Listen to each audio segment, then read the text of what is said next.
dalam Kepdirjen Juknis Pelunasan itu pelunasan tahap kedua itu dilaksanakan 5 Maret sampai dengan 26 Maret.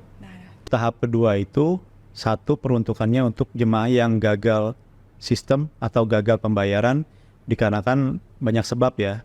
Entah itu mulai dari memang sistem jaringan perbankan kita atau hambatan komunikasi atau yang tadi seperti kesehatan segala macam. Nah itu kita akan akomodir di tahap kedua. Yang kedua itu untuk pendamping lansia. Nah, jadi pendamping lansia-lansia yang memang membutuhkan pendampingan itu kita akomodir di tahap kedua. Yang ketiga adalah penggabungan mahram yang terpisah. Misalkan si istrinya daftar duluan di tahun 2011 misalnya. Si suaminya ini baru daftar di 2015.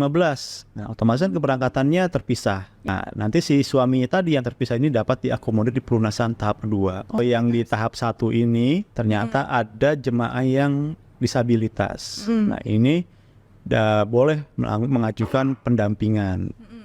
Nah, tapi syarat pendampingan tadi mempunyai syarat-syarat ketentuan yang berlaku, Mbak ya. Pertama, salah satu syaratnya itu dari keseluruhan ya, seluruh proses pendampingan penggabungan mahram itu harus terdaftar dalam satu provinsi yang sama. Yang ingin mendampinginya itu minimal daftarnya 5 tahun per 12 Mei 2019.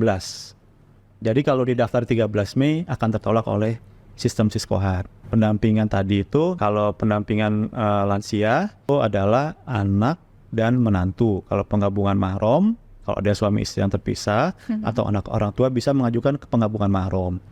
Jadi memang kalau mau tadi penggabungan atau pendampingan tadi, si jemaah yang dinyatakan berhak berangkat tahun ini yang masuk alokasi kuota tahun 2024 itu harus melunasi dulu di tahap 1. Baru setelah melakukan pelunasan melaporkan ke Menak, saya mau mengajukan pendampingan dengan anak saya misalkan. Karena apa? Karena di sistem Siskohat kita di Kemenak Kabupaten Kota, kita filternya ada di sistem, diproteksi. Jadi nanti sistem akan meminta mana jemaah yang lunas dulu dimasukkan ke sistem Siskohat. Nah kalau ternyata jemaah yang lunas itu ketika dimasukkan nomor porsinya tidak lunas, maka dia tidak akan bisa dilanjutkan proses selanjutnya. Untuk calon jemaah haji, kalau ingin melakukan tadi pendampingan penggabungan mahram, segera lunasi di tahap 1 dulu. Nah nanti setelah melakukan pelunasan baru melaporkan ke Kemenak Kabupaten Kota.